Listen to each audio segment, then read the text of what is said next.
He opened a 30,000-year-old human cryopod. The galaxy instantly changed. The high-pitched diamond scream of the plasma drill tore through the frozen dark, leaving two pairs of empty bronze boots smoking on the metal floor. Commander Kalen Vass watched the gray ash drift into the open ventilation shafts. No warning, no declaration, no mercy. The needles of soundless white light had come from the ceiling carvings, striking the heavy infantry guards before their 3-ton suits could register the threat. The holographic image of Overlord Malachar flickered on the wall terminal, his 4 ocular nodes wide and unblinking, his segmented chitin face completely drained of its dark hue.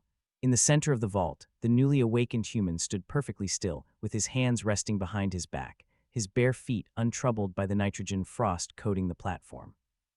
I wish I could tell you the hegemony managed to restore their hyperdrive codes. They didn't. Stay close.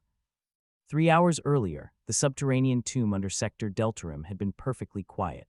Kalen Vass adjusted his brass-rimmed mechanical lens, checking the power indicators on his slate pad as the cutting laser chewed into the 12-meter bulkhead. The sulfur tang of recycled nitrogen coolant hung heavy in the air, mixed with the sharp scent of raw electricity. Behind him, Archivist Vrina adjusted her internal breathing mask, her 6 limbs twitching with a rhythmic nervousness that matched the steady vibration in the floor panels. "The Emperor is losing patience, Vass," Malachar's voice barked through the communication relay, his 4-armed form casting a jagged shadow over the extraction team. "The rebellion across the outer sectors requires immediate reinforcement. Your archaeological scavenge has cost millions and yielded nothing but dead iron." Vass did not look up from his screen. He pointed his primary claw toward the massive column support lines that vanished 300 meters into the upper chemical fog. "This is not iron, Overlord. The unoscillating floor vibration isn't stellar noise. It's an active master system pinging an empty room." The 12-meter bulkhead gave way with a deep hydraulic sigh, the massive plates sliding upward into the stone mantle instead of falling forward. Inside the center alcove sat a single white cylinder, its surface completely free of corrosion, marked by a solitary green light that pulsed once every 14 seconds. Vass stepped over the threshold, his boots cracking the delicate ice crystals on the floor as he approached the viewing port. A male biped lay inside, his skin pale but unblemished, his short dark hair dusted with silver preservative flakes. A faded gray polymer jacket bore a physical patch depicting a raptor. "A primitive mammal," Malachar scoffed, his upper mandibles clicking together with absolute administrative contempt. "An extinct failure from the prehistoric dawn. Smash the container and extract the core logic loop." Vrina stepped forward, her glass carapace catching the harsh glare of the cutting laser. "Overlord, the markings on this casing match the geometry of our jump gates. The background carrier wave we have tracked for 400 cycles is originating from this chamber. This is not a specimen." Malachar's jaw slits worked silently for a moment before he raised his subarm. "Erase the anomaly. We have no use for a fossil when the border grids are failing."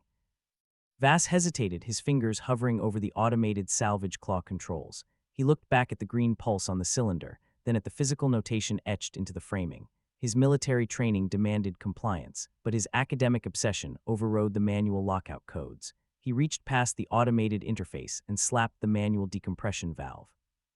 A rush of warm, pressurized oxygen filled the vault, smelling faintly of old coffee and burnt paper.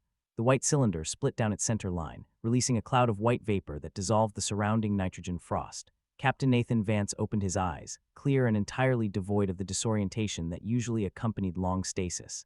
He did not fight the restraints. He simply sat up, swung his bare feet over the side of the container, and rubbed the gray ice from his uniform sleeve. "Status report," Vance said, his voice raspy from 30 millennia of artificial sleep but carrying an unnatural weight. He spoke the standard trade dialect, but his vocal rhythm was flat, matching the baseline hum of the floor. "You are a biological anomaly within the territory of the sovereign hegemony," Malachar announced, his projection growing larger as he stepped toward his own bridge camera. "Stand down while my extraction technicians catalog your remains." Vance did not reply to the threat. He walked across the non-reflective deck, his pace deliberate and calm, completely ignoring the 2 armored shock troops who stepped into his path. He stopped before the dead primary bulkhead console, tilted his head at the inactive interface, and laid his bare palm flat against the center glass square. The terminal did not request an access key or an imperial verification handshake.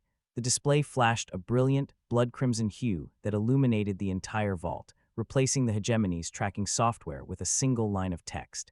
User 1 administrative root privileges granted. Across the chamber, Vrina's data slate exploded with red error loops. The low, 4 Hz structural vibration humming through the alloy floor suddenly shifted, dropping local gravity metrics by 3% as the pitch altered. The dead consoles around the room synchronized, their cooling arrays spinning to life with a collective mechanical whine. "What did you do?" Vast demanded, his mechanical lens spinning rapidly as he struggled to read the changing data streams. "The sector grid is falling out of alignment."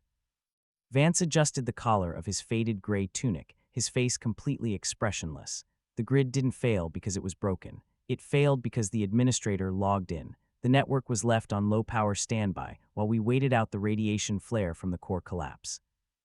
A second transmission cut directly through Malakar's holographic projection, replacing his shipboard background with the frantic face of a fleet officer aboard the Aegis Sovereign.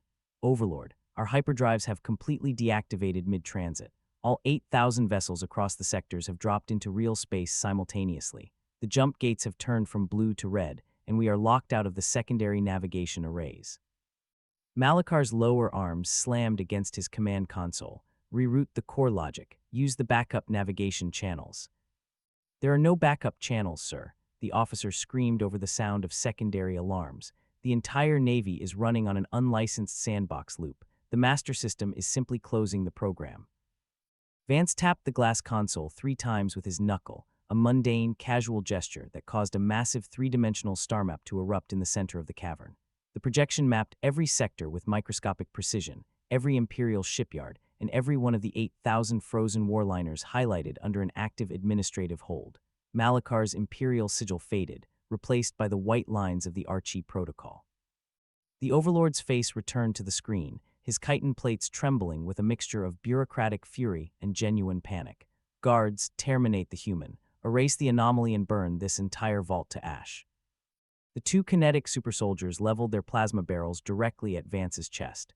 Vance did not flinch, his hands remaining tucked behind his back as the weapons hummed with gathering energy. Then, the ceiling sculptures spun. The soundless needles of white light connected with the armored suits, reducing 3 tons of reinforced kinetic plating to smoking gray ash in less than a second.